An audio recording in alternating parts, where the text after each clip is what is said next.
திருச்சிற்றம்பலம். தென்னாடுடைய சிவனை போற்றி, எந்நாட்டவருக்கும் இறைவா போற்றி. அனைவருக்கும் வணக்கம். இப்போ நம்ம பார்க்கக்கூடிய பதிவு என்னன்னு பார்த்துட்டிங்கன்னா, வாக்கிய முறைப்படி சனி பகவானுடைய பயிற்சி பலன்களை பற்றி தான் பார்க்க போகிறோம். அதற்கு முன்னாடி நம்மளுடைய சேனலை சப்ஸ்கிரைப் பண்ணிக்கோங்க. பெல் பட்டனில் ஆல் அப்படின்னு சொல்லக்கூடிய பட்டனை கிளிக் பண்ணிக்கோங்க. அப்போ தான் நம்ம போடக்கூடிய அனைத்து பதிவுகளுமே உங்களுக்கு உடனுக்குடன் வந்துக்கிட்டே இருக்கும். வாக்கிய முறைப்படி டிசம்பர் மாதம் 2023 20ஆம் தேதி சனி பகவான் மகர ராசியிலிருந்து கும்ப ராசிக்கு வரப்போறார். சனி பகவானுக்கு 2 வீடுகள் உண்டு. ஒன்று மகரம், இன்னொன்று கும்பம். கும்ப வீட்டில் தான் பலமாக இருக்கக்கூடிய ஒரு அமைப்பு. ஏன்னா இது மூல திரிகோண வீடு, அவருக்கு ரொம்ப பிடிச்ச வீடு அப்படின்னு சொல்லக்கூடிய ஒரு அமைப்பு உண்டு. இங்கே தான் வந்து அவருடைய செயல்கள் எல்லாமே சிறப்பாக செய்யக்கூடிய ஒரு அமைப்பை நிச்சயமாக இந்த சனி பகவான் ஏற்படுத்தி கொடுப்பார்.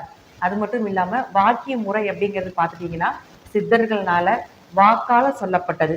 திருக்கணிதம் அப்படிங்கிறது திருத்தி அமைக்கப்பட்டது அப்படிங்கிறத பகவான் கிருஷ்ணரே சொல்லியிருக்கார் அப்படிங்கிற ஒரு விஷயம் உண்டு.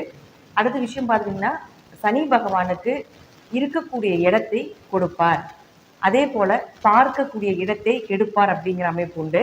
சனி பகவானுடைய பார்வை 3, 7, 10. அப்போ கும்பத்திலிருந்து மேஷ வீட்டையும் சிம்ம வீட்டையும் விருச்சிக வீட்டையும் பார்க்கின்றார். ஒவ்வொரு ராசிக்கும் இந்த இடம் எல்லாமே எந்த கட்டமாக எந்த வீடாக வருகின்றதோ அந்த இடத்தில் என்ன கிரகங்கள் இருக்கின்றதோ அது எல்லாமே கொஞ்சம் பாதிப்புகளுக்கு உண்டாகும். அதே போல இந்த இடத்தில் சனி இருக்கக்கூடிய இடத்தில் எந்த கிரகங்கள் இருக்கின்றதோ அதில் ஒரு மாற்றங்களும் ஒரு வளர்ச்சியும் நிச்சயமாக ஏற்படுத்தி கொடுப்பார். திருக்கணித முறைப்படி நம்ம முதல்ல ஒரு வருடத்திற்கு முன்னாடி நம்ம பலன் சொல்லியிருப்போம். ஆனால் திருக்கணித முறைப்படி சொல்லும் பொழுது குரு பகவான் பார்த்தீங்கன்னா மீனத்தில் இருந்திருப்பார், இப்போ அவர் மேஷத்துக்கு போயிட்டார். அதே போல ராகு பகவான் பார்த்துட்டிங்கன்னா மேஷத்தில் இருப்பார், அவர் இப்போ மீனத்துக்கு வந்துட்டார். கேது பகவான் பார்த்துட்டிங்கன்னா உங்களுக்கு துலாத்தில் இருந்தார். இப்போ அதனால நாம இப்ப சொல்லக்கூடிய பலன் அப்படின்னு பார்த்துட்டீங்கன்னா, ஒரு வருடத்திற்கு முன்பு கிரகங்கள் வேற நிலையில் இருந்தது, இப்போ கிரகங்கள் வேற நிலையில் இருக்கு. நாம வெறும் சனி பயிற்சி மட்டும் சொல்லாம ராகு கேது குரு இவங்க எல்லாமே ஹோல் எப்படி இருக்கும் அப்படிங்கிறத சொல்றதை மட்டும்தான் நாம பார்க்க போறோம். அதனால இது உங்களுக்கு ரொம்பவுமே ஒரு உபயோகமான ஒரு வீடியோ பதிவாக இருக்கும். அதனால ஸ்கிப் பண்ணாம பார்த்தீங்கன்னா ஒவ்வொரு விஷயங்களாக நம்ம சொல்லும்போது அனைத்துமே உங்களுக்கு இந்த 2.5 வருட காலத்தில் நடக்கக்கூடிய விஷயமாக இருக்கும். இப்போ நம்ம ஒவ்வொரு ராசிக்கும் எப்படி இருக்கும் அப்படிங்கிறது நம்ம முழுமையாக பார்க்கலாம். மீன ராசிக்குண்டான சனி பகவானுடைய பயிற்சி பலன்கள் எப்படி இருக்குன்னு பார்க்கலாம். மீன ராசிக்கு ஆரம்ப காலகட்டங்கள் முதல் 2.5 வருடத்தை தொடுகின்றார் சனி பகவான். உங்களுடைய ராசிக்கு 12இல் சனி பகவான் இருக்கின்றார். ராசியிலே ராகு இருக்க ரொம்ப கவனமா இருக்கணும் மீன ராசிக்காரர்கள். ராசியில ராகு இருந்தால் வளர்ச்சி உண்டு. ராகு உங்களுக்கு யோகாதிபதியாகவோ அல்லது ராகு வந்து நல்ல இடத்துல உங்க ஜாதகத்துல இருந்தால் இந்த ராகு உங்களுக்கு யோகத்தை கொடுக்காமல் போவது கிடையாது. ஆனா சனி 12ல இருக்கிற நிறைய விரைய செலவுகள் உண்டு. காசு தங்காது. பணம் எங்கெல்லாம் இருக்குதோ அதெல்லாம் ஏதாவது ஒரு விரைய செலவுகள் ஆகிக்கொண்டே இருக்கும். ஏதாவது ஒரு வழிவகைகள் இருந்துகிட்டே இருக்கும்.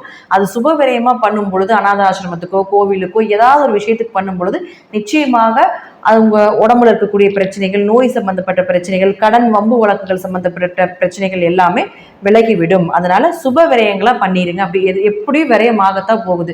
அதனால சுப விரயமாக பண்ணும்பொழுது அது உங்களுக்கு பல மடங்கான புண்ணியத்தையும் ஏற்படுத்தி கொடுக்கும். அடுத்து 12இல் சனி இருந்தால் உங்களுக்கு வெளிநாடு வெளியூர் பயணங்கள் எல்லாமே நிச்சயமாக ஏற்படுத்தி கொடுப்பார்.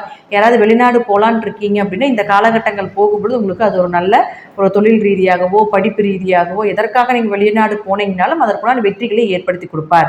அடுத்து உங்களுக்கு தூக்கம் கொஞ்சம் குறையும். பயணங்கள் அதிகமாக இருப்பதற்குண்டான வாய்ப்புகள் உண்டு. 3ஆம் பார்வையாக ராசிக்கு 2ஆம் வீட்டை பார்க்கறதுனால ஜாமீன் கையெழுத்து போடக்கூடாது. அதே போல் பணம் கொடுக்கல் வாங்கல் இருக்கக்கூடாது. இன்வெஸ்ட்மெண்ட் பண்ணக்கூடாது. அப்படியே பண்ணினாலும் எந்த ஒரு ஐடென்டிஃபை இல்லாமலும் பண்ணக்கூடாது.